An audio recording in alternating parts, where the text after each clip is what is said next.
Hello, everyone. Welcome to Campaign 2, everybody. Oh, goodness, my hair is still damp, and I apologize to everybody for that. Yeah. Oh, here, let me check the sensitivity on the mic. This is a work in progress. Yeah, doing Q&As in Arnie's face is, we're working on it.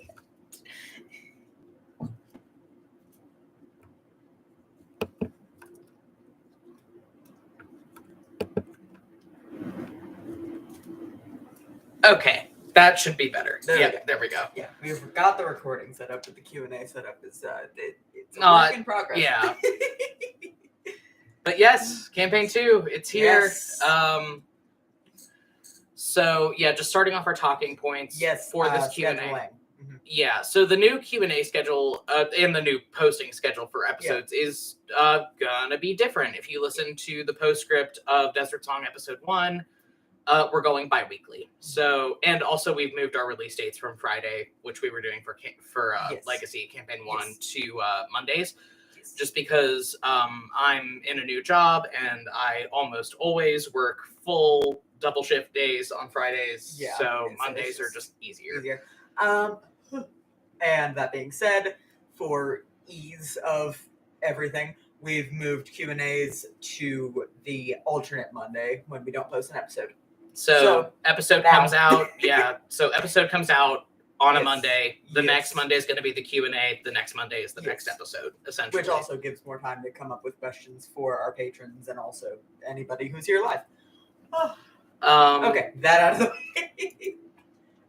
By the way, if anybody here, if our mic sensitivity is bad, let us know. Are we audible? Are we good? Cool. Yeehaw. Yes. So, oh my god, it's been such a long time since we did a Q&A. Yeah. Because the last one was for Omegroth too, and that was right after we moved in. Let's start us off with the episode playlist. Okay, so our first track on the episode 1 playlist was Look Alive Sunshine by My Chemical Romance. And it was, like, you were the one that, before we even started doing really anything for this campaign, Al was like, I have the first 2 songs for the episode soundtrack. And the first one was Look Alive Sunshine by My Chemical Romance, just as a mood setter. Well, okay, so I'll talk about this later because we got a question about the setting. But like, this setting originally was a campaign that I ran as a home game, and it was formatted around D&D 5e. And one of the inspirations that I cited to everyone that was playing that home game for the setting for the campaign was True Lives of the Danger Days, True Lives of the Fabulous Killjoys by My Chemical Romance, and like the specific aesthetic of the Na Na Na music video, like just when they were out in the fucking desert, like bright saturated colors, sand, beating sun, like that was a specific thing that I had in my brain when I was coming up with the setting, like first thing. So it had to be Look Alive Sunshine as a mood setter. So yeah. And then the second song was Body Terror Song by AJJ.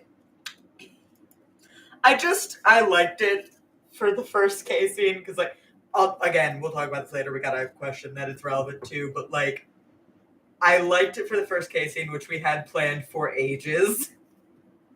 Yeah, that was honestly the first thing about this campaign we planned was the idea that the first scene is just this like pan over the desert and then the hand shooting up through the dirt. Yeah.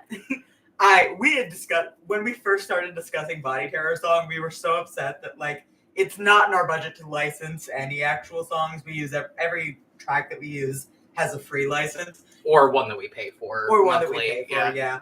But like if we had the budget, I would have loved to license Body Terror Song just so like the first beat can hit as Kay is looking in the mirror. And we had originally planned for that to be like a little bit longer, but whatever.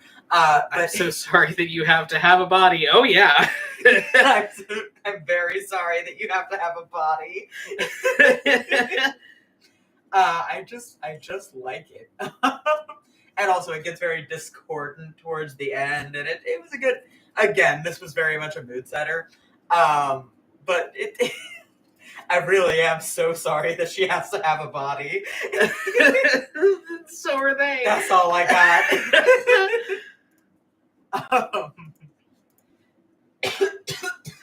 Sorry, I am ill. Yeah. The next one was Miracle Mile by the Cold War Kids. This again I had on a playlist for like the original home game. Just because a lot of the aesthetic that I was trying to get when I was building playlists and mood music for that was like stuff that feels like it would be in an 80s movie. You know what I mean? There are so many Yeah. layers of influence to what we did with the world building Oh, on yeah, this. It's, absolutely. yeah. But yeah, things that feel like they should be in an 80s movie are really good. And also just this is very like high energy, kind of awful lyrics when you listen to it. Like it's a songwriting thing that I really appreciate is when a song is very high energy, but the lyrics are just depressing. And we like that as the first Damien song for the campaign. And also, fucking the lyrics just I cut my ties, I sold my rings, I wanted none of this. If you start from scratch, you have to sing just for the fun of it. And the chorus just being, I'd be alright if I could just see you, come up for air, come up for air. Miracle Mile, where does it lead to? Come up for air, come up for air. Big yikes. Big yikes! So, and we'll go into that later in the season, actually. And then the next one was a K song. Yes. It was Not the Ghost by the Crane Wives. And Yeah. when we were building the playlist, Yeah. Al actually like pointed at me and said we need to have a song about a haunted house on here. So this was the one that we kind of came up with together as sort of a mood setter and a place on the playlist for when Kay first got back to their house. Yeah. And was going through all the stuff and like having all of the flashbacks and the flashbulb memories and stuff like that. If only I could break the chain of disappointments weighing me down, shake off the ghosts that whisper warnings whenever you're not around. I won't be afraid of all the things I've wanted. It's the fear and not the ghost that leaves me haunted. I mean, it's a good K song. Yeah, it's been really interesting to try to do. Sorry, somebody in the chat said Crane Wives for K obligatory, actually. You know, it's Yeah. Sapphics, Given her whole vibe. Undead Sapphics love the Crane Wives anyway. But it's been very interesting to do the soundtracking for these episodes, especially, you know, like early in the first season, where you have two people that are profound amnesiacs, and like trying to set that musically has been something that's been very interesting, both from a sound editor perspective and just from one of the people that's contributing to the playlists. It's like, how do we, because we know the stories, we know all of the things that Kaylin and Damien don't know. Yes. So like, how do we contribute to this, and how do we help build the story with all of these immersive things that we're doing without tipping our hand? Like, Which is, I think, something we're going to be fighting with. For a lot of the campaign. Even more so than we were in our first campaign. Oof. And then, so the next song on here is Welcome to Fabulous Las Vegas by Brandon Flowers. I know I said it was by the Killers in the interlude. It's a metatextual joke because the Killers is nothing without Brandon Flowers. And they're from Las Vegas. Yes. It was like 2 a.m. when I recorded that like radio intermission interlude thing, and the Killers, it just came out. It's fine. And we were Nobody add us on social media. Yeah, I was so burnt out from editing at the point that I realized the mistake I had made, that I was like, yep, we're not fixing it. We're gonna let it ride. We're gonna let it ride. But we've done a really cool thing with episode titles for season 1, at least, of this campaign, where our radio host that hosts our interludes, we've had a friend fondly name them Jackie for the Jackalope, which is the name of the radio station.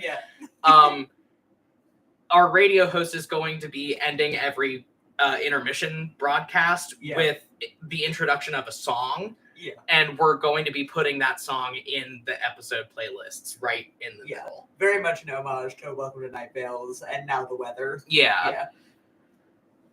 So the title of episode 1 obviously was Welcome to Fabulous Las Vegas. And we put the song in here. And this was your idea, actually. I feel like it's a good mood setter. Not really a mood setter. I feel like it's a good introductory song to just have on the first episode playlist. It's not that relevant to the story. It's very relevant to the setting. However, it's a love letter to Las Vegas by someone who's lived there forever. So, and we have a question about the setting later, and we'll tie that back in. Yes. Next one was When It's Black by Electric President. That was a Damien song for the creepy nurse creature scene. Listen, it's an interesting song. It's very. I'm again trying not to tip my hand. The chorus of the song is, "Oh Lord, they took my name. They've got my name. Now I'm gone. Please don't you forget my face. You're all I've got. Oh, I'm gone." And that's all I'm gonna say about that. Yeah, I'm being so silent. And then the last bridge, just, oh, the clouds are darker than our pupils, darling. They are raining ink down on hills, trees, and houses. When it's black, they'll show up. When it's all black, they'll show up. Once it's black, you'll see the whites of my eyes. Come get my teeth. That felt good for the fucked up nurse scratcher. And then we had another Damien song. And then we had Jackrabbit by San Fermin, which I have had. Listen, I have been dead set on this being on the first episode playlist and on this being a Damien song from day one. I have not wavered. I am passionate about this. I actually constructed that last scene for Damien with having this as the soundtrack piece in mind. Thank you. Yeah, it's just, what do I quote from here? The opener is, I can tell you how the story goes. If you die, if you just get old, all together or all alone. Like your mother and your father too, all grown up, but they're just like you, and you're gonna do it all anew. Better run for the hills, run for the hills, run. And it's that like repeated, desperate run for the hills, run for the hills, run. That is just, it's really good for Damien in this particular time of his life, is what I'll say. Yeah, it's, and the last verse, just want to live like an animal by the skin of your teeth. Put your good face on, not fooling no one. You're a jackrabbit underneath. One step forward, step right back. Run for the hills, honey, run for the hills, honey, run for the hills. Don't look back. Yeah. Oh, that wasn't the last verse.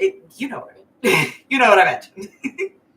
Yeah, it's, I have been dead set on it from the beginning, and that's all I have to say about that. Yeah, and the way that we're doing the episode soundtracks is so much more enmeshed into how we're actually doing the episodes. I think we're thinking about it more like as we're crafting these scenes. Yeah. Which we'll get into because we have some questions later about like how this differs from campaign 1 and things that we've learned and like things that we're doing differently. But I definitely feel like I'm thinking of, oh, this song would be great on the episode soundtrack, like when I'm forming scenes, just because a lot of this campaign is structured around music and around relatively modern music, just because it is set in a world close to our own. Somebody in the chat said on this episode of Damien, Texan Rage. They're not from Texas. They're from Texas. Nevada. They're from Nevada. It's a different state. It's kind of close to Texas, but I'm so sorry to our European listeners. Oh God, it's all the Southwest. It's all the Southwest. Oh goodness. But yeah, I would say I'm also formulating scenes around songs that I think are good for them. Like Body Terror song was my inspiration for that first K scene, or at least for a lot of it. Because of who our characters are and because of where the setting is, there's a lot of influence from pop culture relatively things. modern. Yeah, pop culture and like relatively modern music and etc. etc. etc. Yeah, whereas, with Legacy, it was more like, we're going to take these songs and we're going to make them fit the... Yeah, well, mostly because the setting was way more like, put a spin on some high fantasy. Mm-hmm. Yeah. Which, like, this one, firmly set in the modern day. And with two protagonists that are, like, around our ages, so it's like... You say around our ages, I'm so fucking old. I had a realization the other day because we were working out like dates and stuff for flashbacks for another episode. Yeah. And I was like, even if this took place in 2022, I'm older than Kaylin O'Connell. By like a year. But yeah. I look back to who I was in 2018 and I'm looking at Kay and I'm just like, oh girl, I'm so sorry. 23 is not a good age to be. 23 is awful. It's a bad age. 15 and 23, the worst years of your life. Speaking of Kaylin. Yep. Last song on the playlist was Family Tree, Intro by Ethel Cain. Take it away. We're going to be coming for y'all with a lot of Ethel Cain songs because I've sparked off a new obsession. And, yeah. And a lot of them are good K songs. Yeah. It's about the religious trauma. And the religious trauma. Yeah. God. Oh God. This was just in my head. It was one of those things where it was like, I could see a cinematic of that final scene set to this song. Like if we were making a TV show instead of a podcast, for instance. Yeah. It's a very like ethereal, dark musical tone, and the lyrics are just good job, buddy. I'll get it. Yeah. These crosses all over my body remind me of who I used to be. In Christ, forgive these bones. I'm hiding from no one successfully. Jesus can always reject his father, but he cannot escape his mother's blood. He'll scream and try to wash it off his fingers, but he'll never escape what he's made up of. I can't say why that's important, but it's very, very important. We are being so quiet. And then just, that thing where she's screaming against the backs of her own teeth at the end of the episode with the fates already fucked me sideways, swinging by my neck from the family tree. He'll laugh and say, I raised you better than this, then leave me hanging so they can all laugh at me. We are being very normal. It's extremely, extremely important, and we can't say why yet, but you will figure it out soon. We just got in the chat, we just got one of the raised eyebrow emoji. And then, oh, ow. Oh, good. Yeah. Like, that's a thing. Like, we're coming at this. No, I'll save that for the question about the structure later. So, let's get into questions now. Yes, let's get into questions. First question. How are we doing, besties? We're doing great. We're doing great, actually. Yeah. We've been really excited. And it's been really cool because we are trying so much new shit with this. The experimentation has been really, really fun. And this isn't to knock anything from Campaign 1. Like, Campaign 1 is one of the creative projects that I am the most proud of anything I've ever done. But like, there were certain limitations on it because of the genre, because of the gaming system, because we were figuring out our format. Which we have a lot of things planned for this one, but I will talk about them when we get there. But it's like having the freedom to kind of stretch that and experiment with it and be able to play with it without worrying about whether it's going to fuck something up has been really great. Yes. It's honestly really good. Like, we know the episode was intense, but we feel really good. Yeah. Second question, please talk about the very first scenes of the two. I think the symbolism of those introductions going forward would be so cool. Yeah. Okay. So, like we said, we had that first K scene planned for ages. Somebody in the chat said Campaign 1's amazing, but I'm sure Campaign 2 will improve on a lot of things without undermining the quality of Campaign 1, which is so slight. We hope so. That's kind of what we're going for. That's what we're going for. But yeah, like I said, we had that first K scene planned for ages and ages, and it's, how am I going to say this? I think the mystery of how we ended up there is going to be a very interesting thread for the rest of the season. Because I would say that is something that Kay gets some answers on, but does not get real answers on until the end of the season, as far as we've planned. Yeah, and like, I think that's a new storytelling device for us, because even in campaign 1, we were very much about, like, we're going to build the world. We're going to give you all of the information you need to understand what's going on. Like, even with, like, the Death Twins episodes and like, the Omegroth episodes and all that stuff, it was very much like, we are doing these as structural building blocks so you can understand everything that's happening around you. Whereas campaign 2 is very much like, we're dropping you in media res. You figure it out. You are figuring things out at the same time as the characters. And it's a very different kind of storytelling. Somebody in the chat said, to start your appearances by crawling away from death in 2 different ways. Yeah. Exactly. You'll see. And the first Damien scene, for me, was very inspired by, like, old Western movies where you have the silhouette of the lone cowboy walking with the desert at his back. Like, cinematically, that way. I think we both drew inspiration from, like, movie introductions. I was thinking, like, old school horror movies with the hand coming out of the dirt, and you were thinking more like cowboy movies, which is, I think, very interesting to how we are playing the individual storylines in this.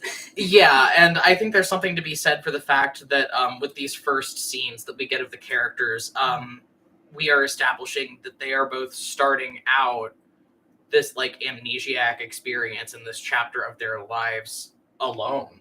I mean, like, Kay is alone when we find her. Damien is alone when we find him. And that's going to tie back into things later on, especially after they both start building, or rebuilding personal networks and putting the pieces of their lives back together that are missing. Also, I just like the fact that they had, like, alternate night and day symbolism. That was fun. That it was the morning when we did Damien's intro, and it was the middle of the night when we did Kay's intro. I just liked it. Talk about Damien and Kay. Anything at all, but preferably how they came to be as characters from a writing standpoint. Oh Jesus. God. Okay. What you need to understand is that we have been writing these two in some iteration for the majority of our friendship, and we have known each other for 12 years.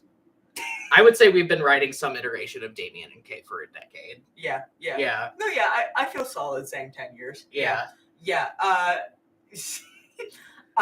Name a popular franchise we've made in AU. It was like, these were the original characters that, as creators and, like, early on in our friendship, we just glommed onto them, and we were like, oh, here's the thing that we like. We're gonna adapt this to these two idiots.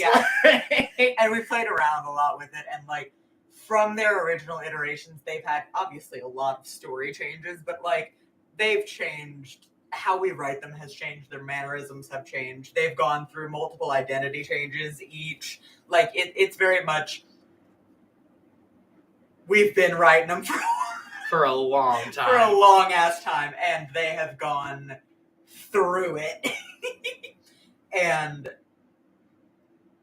very much, like, how am I saying this? We've been trying to figure out how we were going to tell their story for, I would say, most of that 10 years. Like, we've been tinkering with it and, like, changing a thing or two. Well, and honestly, it was because, like, the way that we started writing them, just let him go. Just let him go. But yeah, the way we were changing it and doing all of our writing with them was we were trying to fit them into other boxes. It was like, let's make an AU of this, let's make an AU of that, and now we're, like, actually telling our own story. And we took bits and pieces from every AU we did and kind of fit that into how we ended up characterizing them here. is very fun. Like, it was everything we've done with them has been a learning experience. Sometimes It said get transgendered tenfold. I'm not going into it, but yeah, you're so right. You're so right. Said trans forwards and backwards and then back against you. I'm not going into it. But you're so right. We've done a lot of things with these two. But yeah. But yeah, everything we've done with these two for the last 10 years has been a learning experience and has been a little bit of something that we took into this, which is very cool. And I think these as like the final forms of these characters and like the final form of the story that we're telling with them. Just a picking K voice. This isn't even my final form. Weeb. Banging the weeb alarm. We are under fucking attack.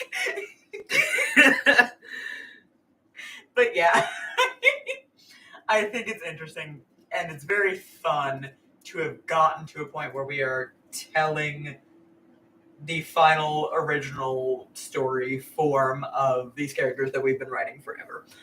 It's just neat. I'm just having fun. I hope we're both having.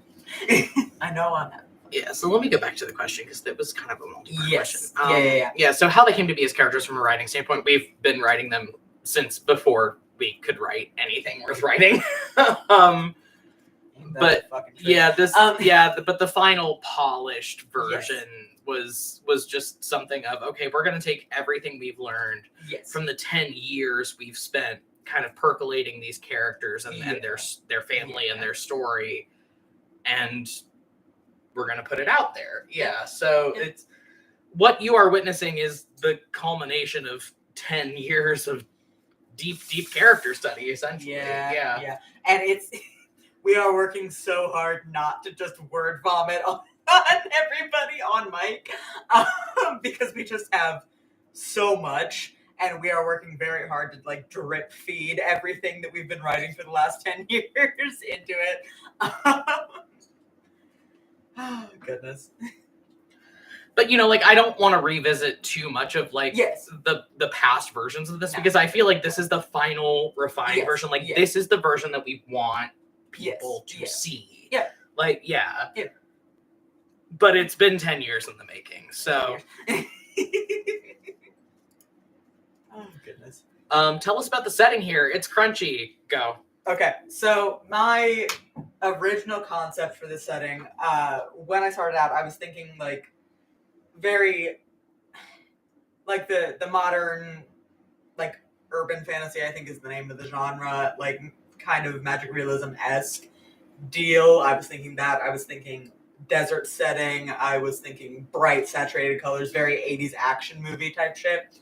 And that kind of culminated into a home game setting that I built. And the core concept was there was this weird thing going on. If y'all remember 2012, there was this weird thing where there were like hysterical predictions that the world was going to end in 2012 because of something. The Mayan calendar. Yeah, Mayan calendar. The Mayan calendar ended, and it was like a misunderstood thing, whatever. And then as the years started getting weirder, because I came up with the setting in 2018, and I had seen enough meme posts that were like, oh, the last 3 years have been so fucking wild, and everything is getting wilder every year. Laughing from 2022. But it's been so fucking wild. What if the world did end in 2012 and we're just all hallucinating this? I had seen so many meme posts of that where I was like, what if it did? What if we made a campaign about this? Yeah.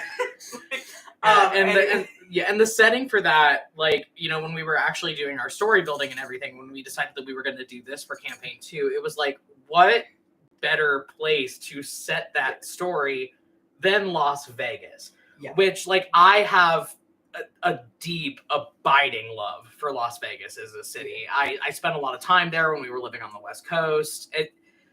It's a city that shouldn't exist, number one. Like, it's in the middle of nowhere and there's nowhere around it for hundreds and hundreds of miles. and the whole place just doesn't feel real. The entire city is a liminal space, and it's so fucking cool. Yeah. And like, there was a lot of thought about, like, okay, so the world fundamentally changes in 2012.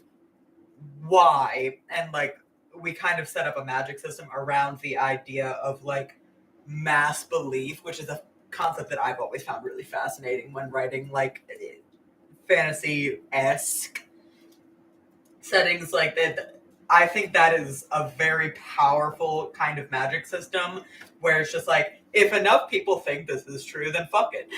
the laws of reality will change around this thing that people think is right. yeah, and that's a very, like, not popular, but it's a established, like, spiritual belief too. Like, when you get into like paganism and, like, belief in things like chaos magic, and so translating that into a world building setting where it's like, if you get enough people to believe that this is true, it will become real and true, and that's a problem when you consider how much we consume media, how much, people have polarizing political beliefs, like.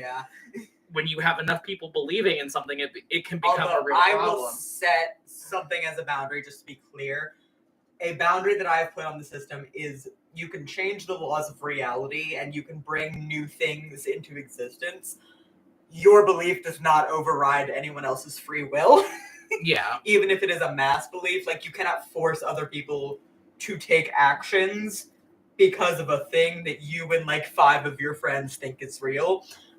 So that's something to kind of take into account. My original kind of inspiration, looking back on it, there's a little bit of American Gods. I was literally about to say American Gods. Yeah, like, we're about to start peeling back the layers on all of our inspirations, but there's a lot of American Gods in there. I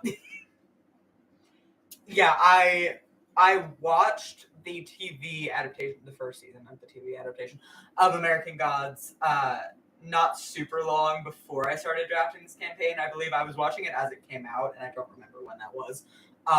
But I have read the book, and I was watching the season, and I was like, you could make a D&D campaign out of this. But that was a big inspiration. A lot of Neil Gaiman work kind of influences the way that I come up with worlds, which is, I'm not mad about it. Because we've said OMG, another campaign where you should never trust the government. It's like, who do you think we are? So we've got a lot of American Gods in there. We've already said Danger Days. We've said, like, 80s action and sci-fi movies. We called it Magic Mad Max for a while in the home game. Like, there's a little bit of Mad Max in there just because of the desert aesthetic and everything.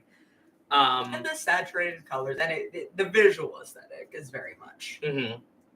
I've been pulling a lot of influence from westerns. And I've been pulling a lot from, like, psychological horror and, like, Mike Flanagan shit for Kay's side of the campaign. Oh, there's so much Hill House and Bly Manor and Kay's side. Oculus,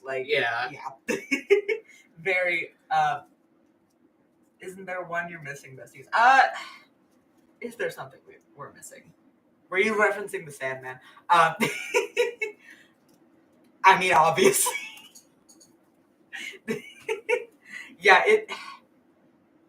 There's just a lot of influences.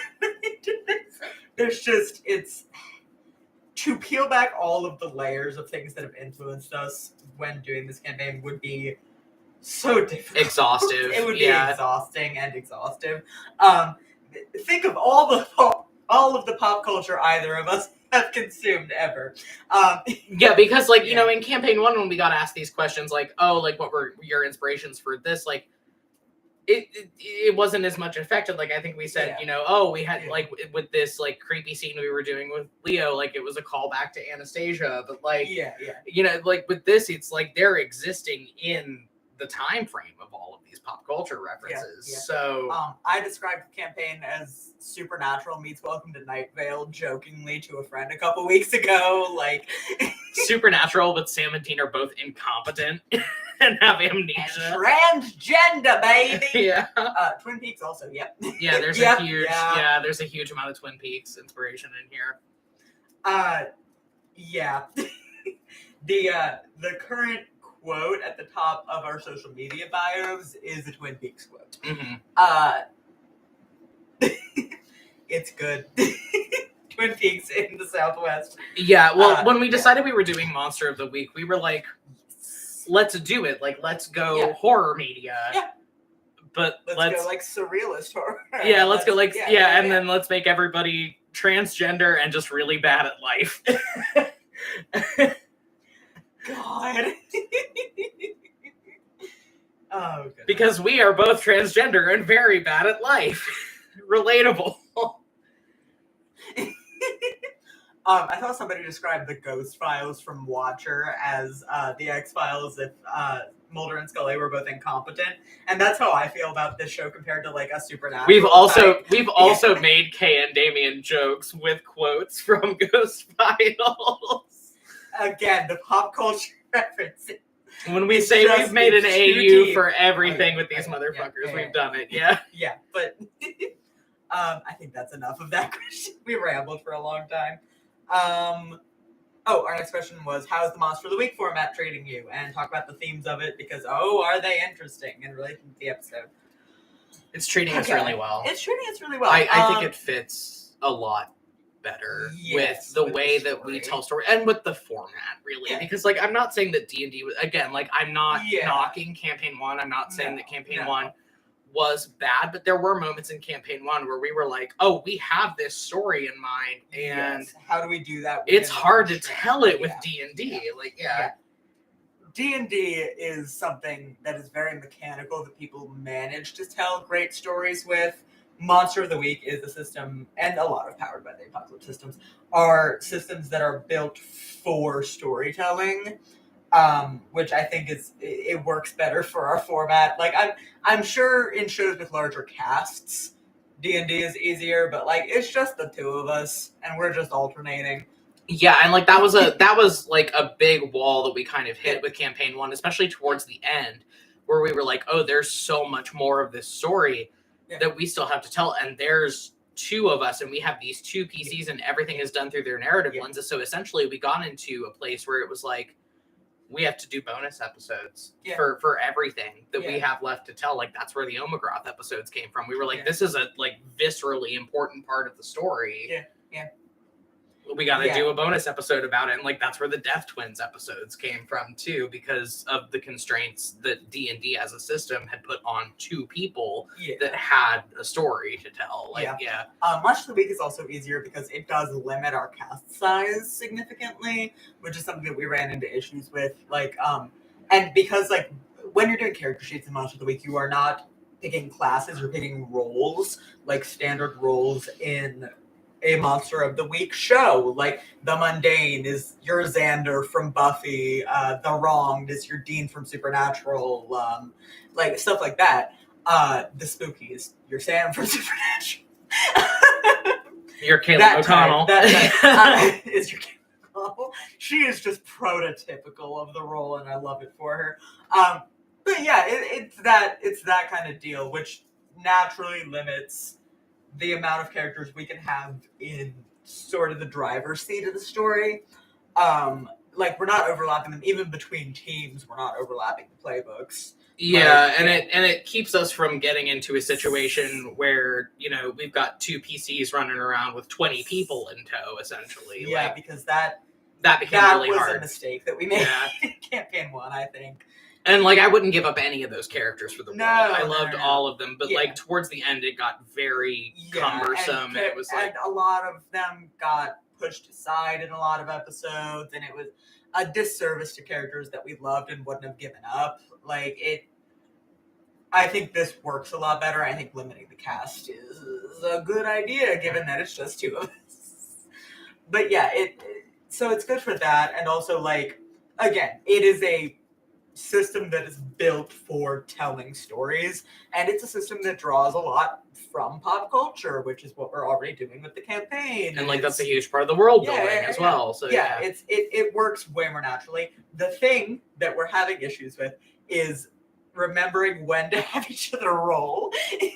Because we get into like huge Yeah, 30-40 yeah. minute stretches where we're just talking to each other Yeah, and we're and, like, oh, should we roll some dice? Like, neither of us is that experienced with the system. I've played it a few times. Barry has played like one session of Monster of the Week before this. But like going into it, that was kind of where we were at. So that's the only thing, is us remembering to use the mechanics. But other than that, like, we're getting into the groove of it, and this particular arc it involves a lot of setup. So it's kind of low action anyway.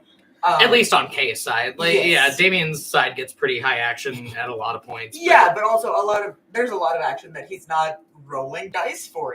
He's fucking getting out of there. Get out of there! Get out of there! Run, little gay boy. You know? Run, gay boy, run! Yeah. And this arc is, by the way, this episode and the next one. We have a lot of setup of a lot of the character dynamics in Kay's side and a lot of like the world in Damien's side.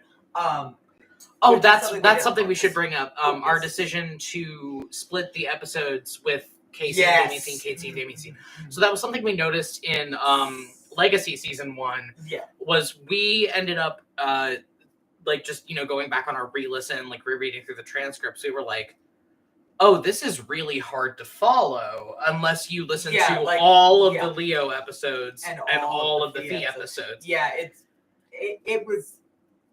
We liked it when we were doing it, but it was a format that did a disservice to the stories in season 1, I think, and like even while we were recording. Yeah, because the time got funky between both of them. Yeah. Like we're trying to like sync up our timelines as much as we can now. Yes. But then we were doing things like in season 1 of Legacy where we were like, cool, like Fee has to take a 3-month time skip now. Yeah, it wasn't ideal. So like we have a bit of a time gap between the PCs right now at the very beginning. Resolved in the next episode. Yeah.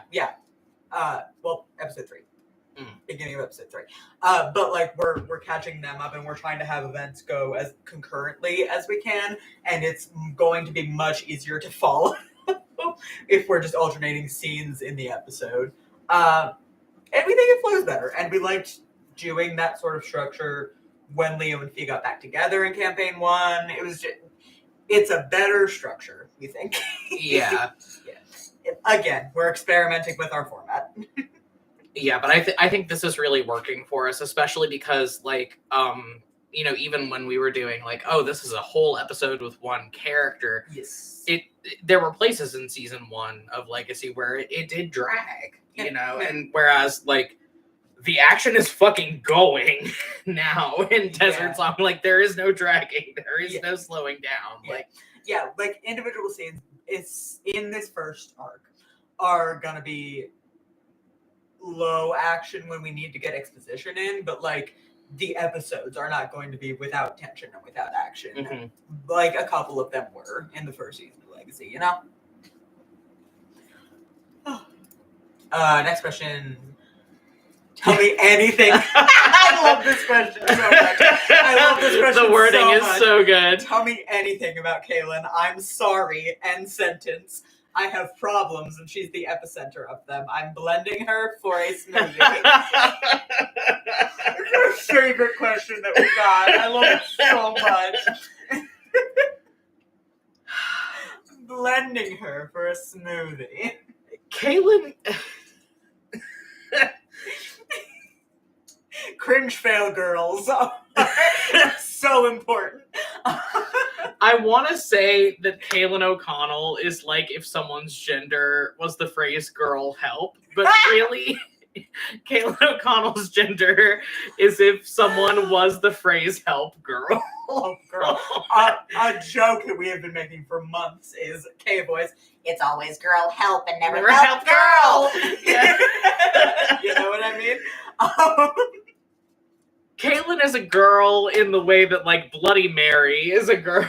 I was really nervous as a trans man about playing a trans femme character. Specifically, Caitlyn identifies as a non-binary trans woman. Yeah. But it's very much in the way of like relating to womanhood as like being debatable. Am I an eldest daughter? Absolutely. Yes. Yeah. We've also made the joke about her parents. Motherfuckers didn't even know I was a girl and they gave me eldest daughter syndrome. Yeah, and they did. Yeah. And they did.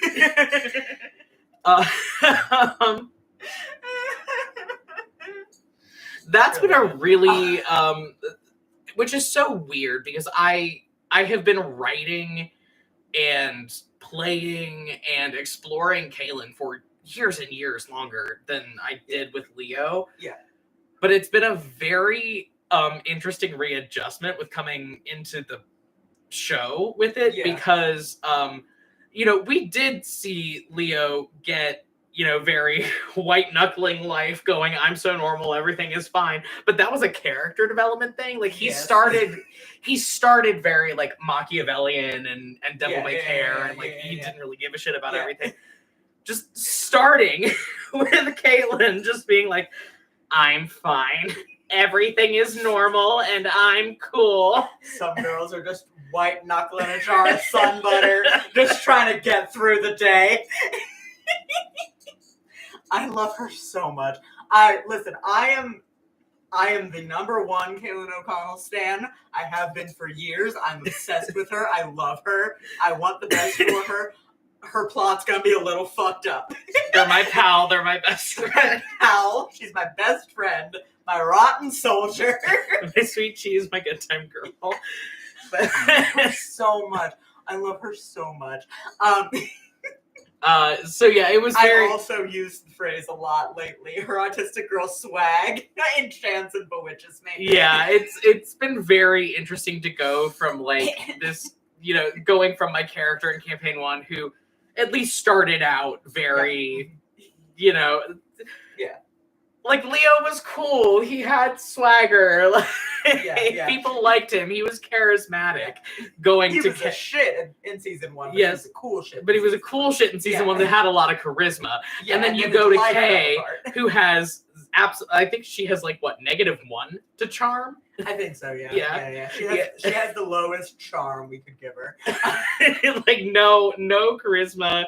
No ability to relate to people whatsoever. Just weird. Every day is Weird Woman Wednesday. Every day is Weird Woman Wednesday. You had said, as we were recording the first couple episodes, you you didn't expect Kay to end up so funny. I did not. Yeah, and that was the thing that like I had happen with a couple characters in campaign 1 where I was like, oh, like they're actually like really funny. That's interesting. Yeah. Kay's fucking hilarious. Yes, like as we've said, we've been playing with the characterizations of these two for a very long time. Kay was never funny until now. Yeah. Well, Kay had quips. Okay. Kay had quips before. Kay is so funny now. There is something very different about voice acting that changes the mannerisms of how you write a character. And Kay's I am. It is a struggle to stay in my chair. Speaking of which, I should grab this one. There were, there have been times where we've been writing these characters over the last 10 years where, like, Kay gets a good one-liner in, and, like, Kay is snarky, and, like... She's always been snarky, but she is funny now. Yeah. It's really good. A wonderful development for her. I want to see her thrive.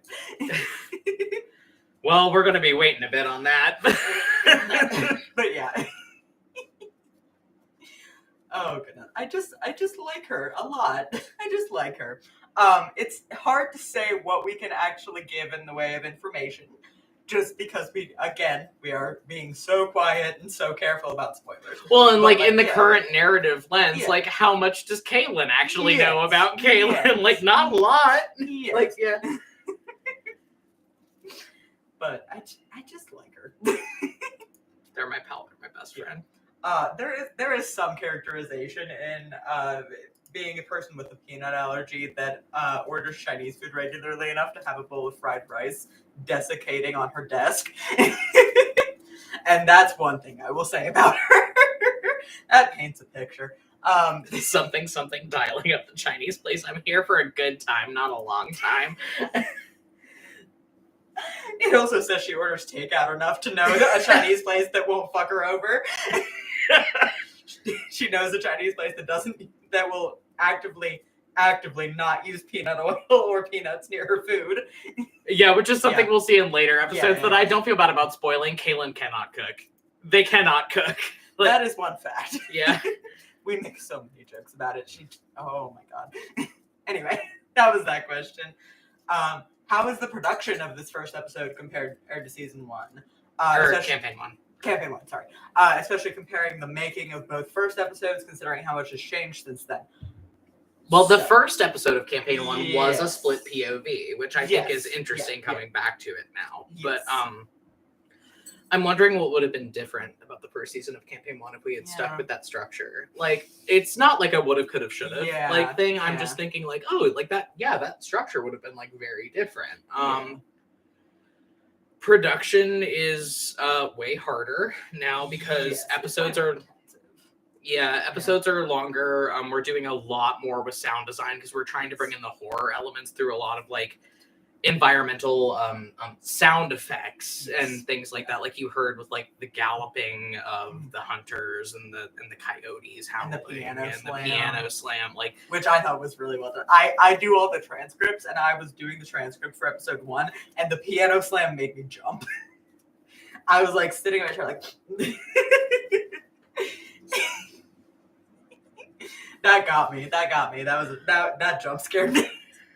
So yeah, it's from the editor's chair. It's definitely harder. But I also feel like it's more rewarding because I'm listening, like I'm going back and I'm listening to that, and I'm like, oh, that's creepy. That's creepy. Yeah. And the way we're doing flashbacks. So actually, this is a cool story. That Al actually helped from the editor's chair a little bit when I was trying to transcript the flashbacks. There are bugs. I'm sorry. Not transcript. Well, when I was trying to do the flashbacks in editing, the Omagroth episodes were kind of a prototype with that for me. Yeah, for the flashback. For the flashbacks. We were going to be doing a lot. Yeah, so like I did a lot of playing with it in the Omagroth episodes, trying to figure out like what I wanted to do. And I had kind of just resigned myself to do like the Omagroth whoosh, and we do like a little bit of soundtracking under it. And I had mentioned it to Al, and they were like, but these flashbacks move so much faster. And that's where we brought in the found footage aspect. Well, and also the whoosh felt like it worked better in a fantasy setting. Mm-hmm. Yeah, whereas like the camera click is firmly set in where we are, what we're doing. Yeah, well, yeah. And especially because we've gotten rid of the dad jokes as our intro. Yeah, For and we've got found footage. And now the intro for every episode is a piece of found footage because you, the listeners, are going to be putting Kaylin and Damien's stories back together through these like found footage intros in a way that they are not. In a way, it adds a lot of context, and it will be adding context to other characters as we go. For the first few episodes, especially, it's going to be focused on Kay and Damien, just because they don't know shit, and you don't know shit. Yeah.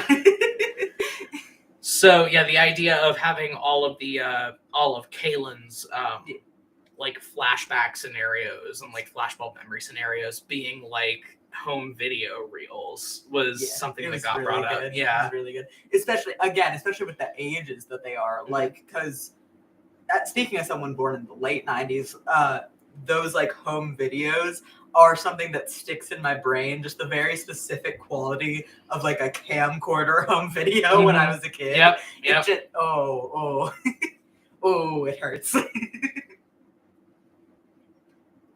Goodness. Our next question. Next question was, tell me about the characters we know so far. So, we have Kay and Damien, who we've already talked about at length. Yeah. every character we've met so far is one that we've been writing almost as long as Kay and Damien. Except for Gina the Mermaid. Oh, except for every major character, fine. We love Gina, though. We love Gina. We love Gina. But, yeah, Lydia and Augie we've had forever. Luke we've had forever. As far as, like, their specific deals, we're playing Luke off of the Crooked playbook, which is cool.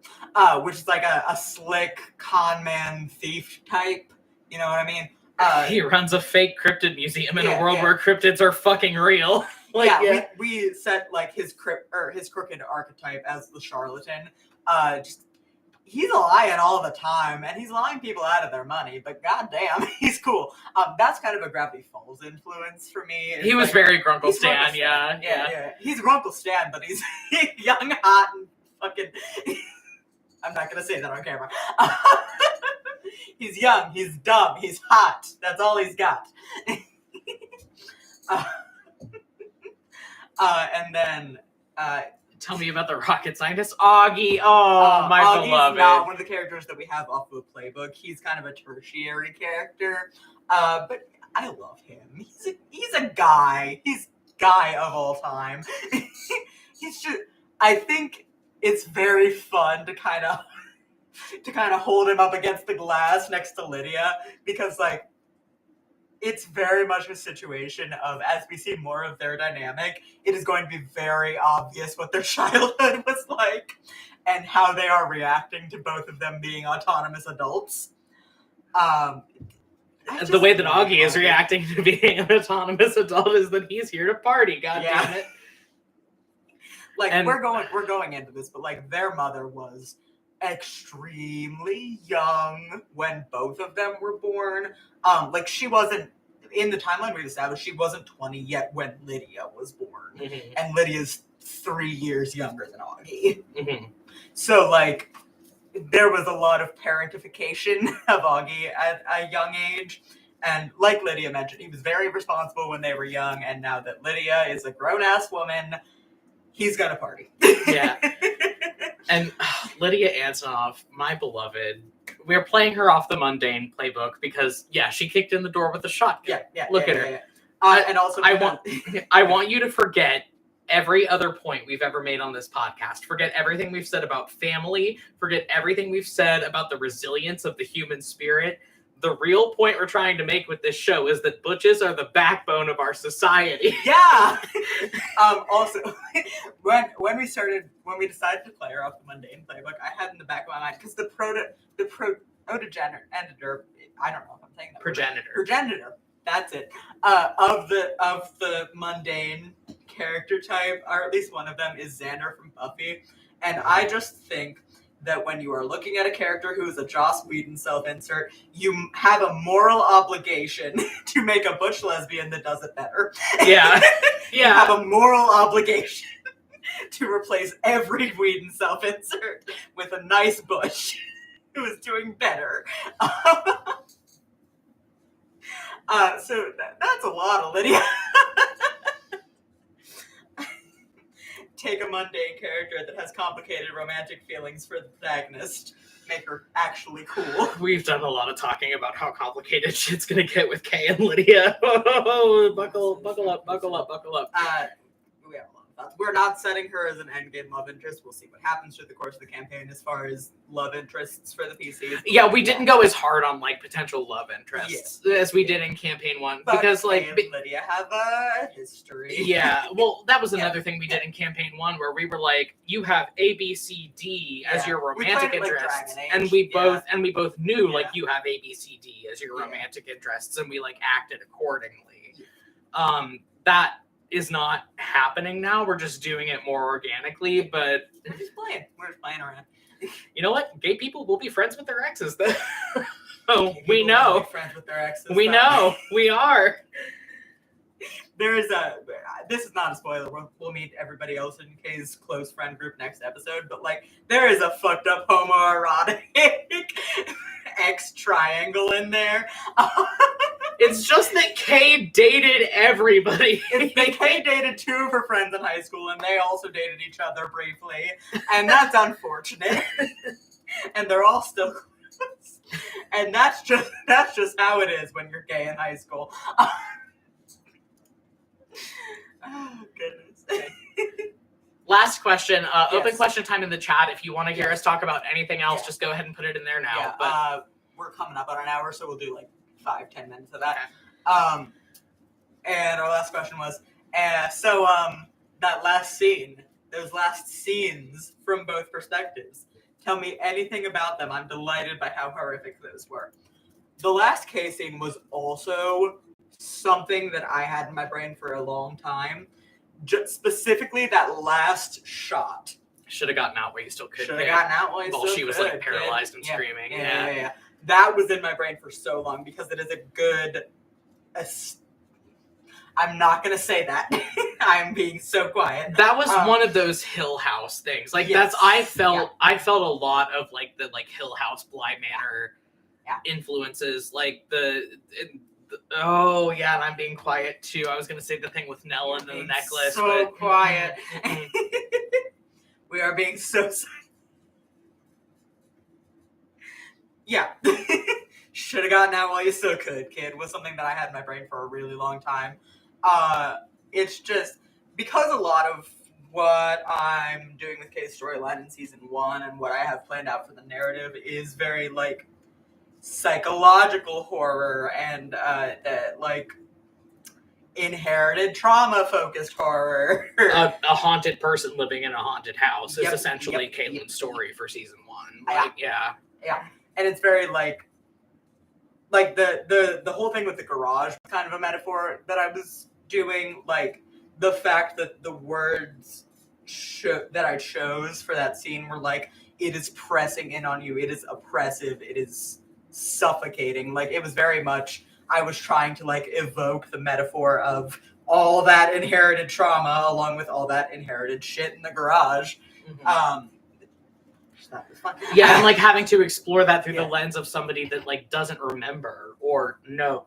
Yeah. Well, which like that's kind of the angle because we both do know the story and we both do know all the details. Like you've been coming at it from that angle of like your surroundings are informing you of it, and then I've been playing Kay from an angle of like she doesn't know any of this per se, but it's a kind of like the body remembers sort of thing, and you see her having like physiological trauma responses to things, and like they don't understand why, and they don't understand like what's going on, but it's like we see a good moment of that.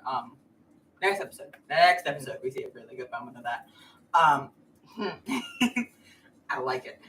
But yeah, it's very much, I'm playing with a lot of like psychological horror tropes, and like that was another Hill House moment of like, if you watch the show, there is a moment, or there's a few moments where like one of the protagonists struggles with sleep paralysis, and there is a scene where she wakes up in the middle of the night, shit is happening, and she is like fighting through sleep paralysis to like get up off the bed and like screaming with her mouth closed. That was something that informed that scene a lot. Yeah. Watch The Haunting of Hill House. It's a good fucking show. A lot of the inspiration for a lot of the horror here.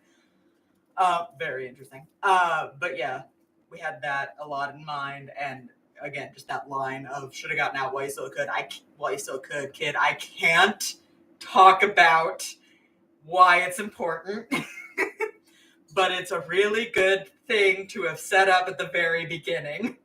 Okay, you go. The final Damien question, scene. The final Damien scene.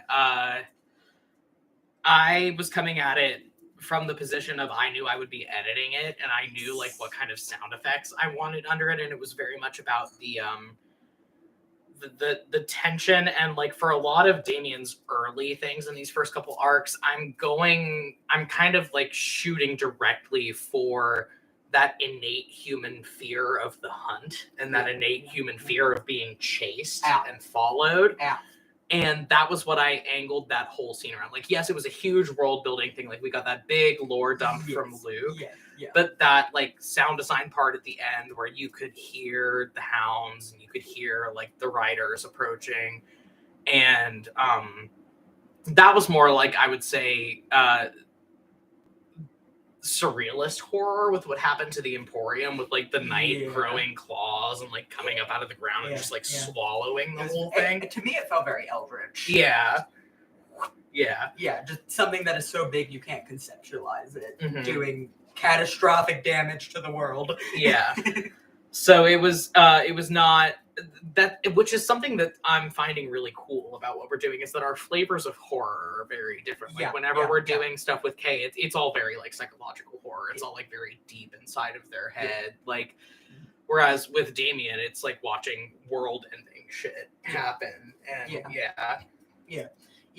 Kay's side is very much ghost stories as trauma and ghost stories as family trauma, whereas I feel like Damien's side is not like slasher horror. That's not the thing I'm trying to say, but like action-y horror, you know? Like and also like we are getting like we're realizing this now, like we're getting so much of the world building through Damien, because Damien's the one that's out in the world running through it, and we're getting so much of the very essential and very intimate details of like the O'Connell's history and everything like that, like through Kay. That's because of the kind of horror that we're doing. And again, I'm going to say this again. The first arc is set up heavy, and we acknowledge that we're going to get a lot more high action for both of them. Episode 4 onward, I would say. Like, the next episode's a lot of setup, and then we're doing interludes between each arc to kind of play catch up and set things up for the next arc, and etc. So we have that coming up for episode 3. Somebody in the chat said Kay is dealing with the inner family traumas and Damien is having new traumas out in the wild. Yeah. Damien O'Connell. I made a joke the other day about Damien O'Connell's 1500th bad day in a row. Poor guy. All right, we'll give it 5 more minutes, and then we'll wrap up. So, anything in the chat that you want us to talk about? We got a question. Also, talk about the cover art. Aries never fucking misses. Never fucking misses. I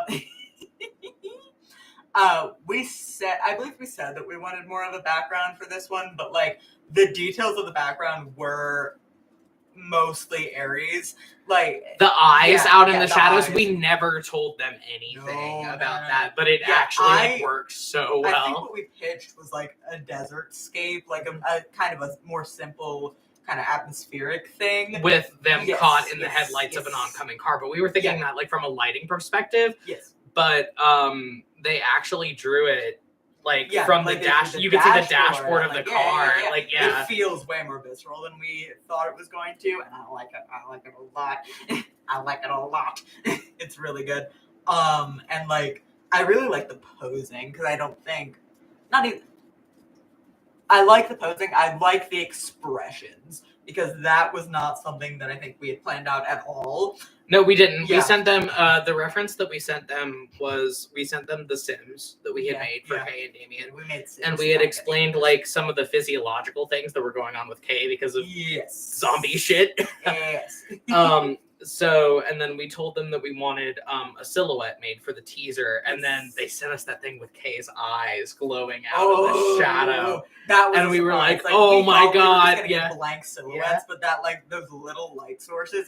Like the light from Damien's finger, like on the cigarette, and then Kay's eyes glowing out of the shadow. That was so fucking cool. I specifically wanted the snap with the fire because I thought that was a nice tease for Damien's magic. I thought that was fun. But we didn't bring up the cigarette though.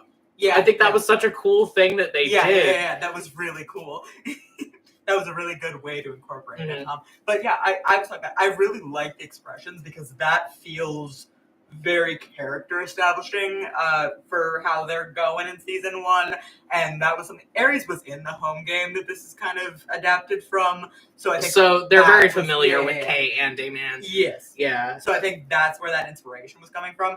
But like Kay was way different in that home game. Damien was pretty different too. Yeah. But like the character establishment of Kay's deer in the headlights look versus the like really suspicious glare from Damien in the cover art, just ooh, it's really good. Aries never fucking misses.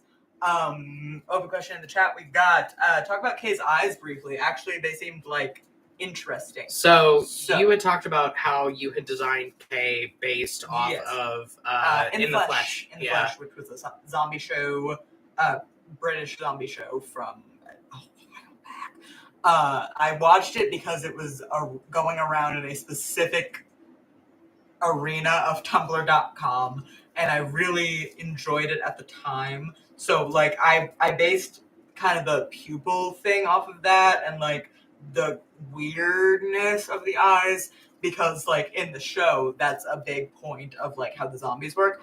And I, for reasons, one reason being just that I like it, decided that Kay has kind of a tapetum lucidum thing going on, which is the thing that cats have and other animals that means when light hits their eyes, it reflects. It's why their eyes glow. So I just thought that was fun for them. I partly did it just because it's the character design thing that I like. It's just the thing that I like. But also for other reasons that I'm not going to talk about. Yeah, because we are being so quiet. Yeah, because we had Tapetum Lucidum with the Yes. Astrarians Yes. and Yeah. the Night Elves. And Yes. did the Stormfolk have it? No. Uh-uh. Yeah. Yeah.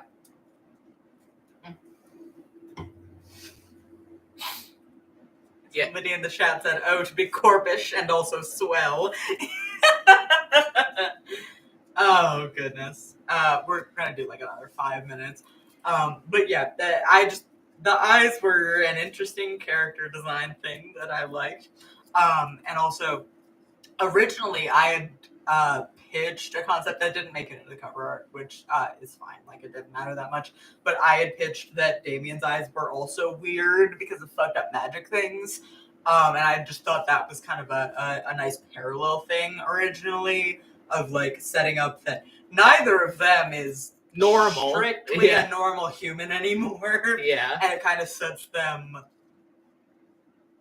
distant from the rest of the world, and distant specifically from their family that all have, not all, that mostly have very similar, like lightish brown eyes to the two of them. And that was something that I thought was like cool. And it got left on the cutting room floor, which is fucking whatever, but interesting. But yeah, that was one of the reasons I had originally decided that Kate's eyes were going to be fucked up and yellow. Oh, goodness. Oh. Sorry. Ooh. Somebody asked who else was living in Kay's house. I thought that was something mentioned. Was living is a good operative term. Their sister lives there part-time, is what Lydia said, and she's the only one that lives anymore. There, yeah. But yeah, their younger sister Ellis, when she is on break from college, lives in the house, and that's the we'll cover this next episode, but that's the bedroom that was kind of packed up, where like the sheets were folded at the end of the bed. That's Ellis's room. And we're gonna be meeting Ellis, and I love her a lot. She's my special little girl. She has no idea what the fuck is going on. And we're going to keep it that way. That's two things about Ellis you gotta know. She's big, she's got no idea what's going on, and she is being hit by the autism beam every day. That's 3 things, That's but 3 okay. things. It's fine. I don't care. Oh, goodness. Somebody in the chat said, OMG, someone even more in the dark than Kay. That's so funny. It's really not. In different ways. It's really not. In different ways. Yeah, she's just in Massachusetts right now. She's on a full ride scholarship. Yeah. Yeah. If you paid attention to the ARG content we were putting out between campaigns, there are a few voicemails from Ellis. A lot of the voicemails are from Ellis. And that's kind of informing where she's at right now. All right. So yes. So we're gonna call it a night on this one. Next episode's going to be coming out the Monday that's not this one. Yes, a Next week Monday. from now. Yeah. The 14th. The 13th if you're a patron. Buckle up. Buckle up. Again, lots of setup, but it gets It gets. it gets in a few places it gets. Bye everybody. Bye. Later.